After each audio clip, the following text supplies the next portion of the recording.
আজকে আমাদের কাউরন বাজার এলাকায় নিয়মিত বাজার মনিটরিং এর অংশ হিসাবে র্যাব 2 এর আভিযানিক দলের সাথে আমরা একটি মোবাইল কোর্টের অভিযান পরিচালনা করি।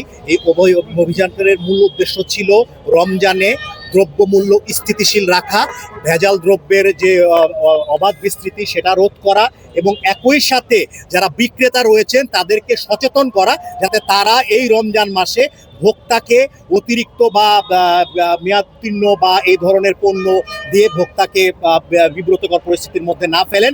এবং তারই প্রেক্ষিতে আমরা আজকে বাজার মনিটরিং করে আমরা 9টি মামলায় সতর্কতামূলকভাবে টোটাল 26,000 টাকা অর্থদণ্ড তাৎক্ষণিকভাবে করেছি এবং আদায় করেছি। এটা একটি সতর্কতামূলক অভিযান ছিল, মূলত আমরা সচেতন করার জন্যই আজকে এসেছি। এর জন্য আমরা হয়তোবা আমাদের জরিমানার পরিমাণটা আমরা কম করেছি।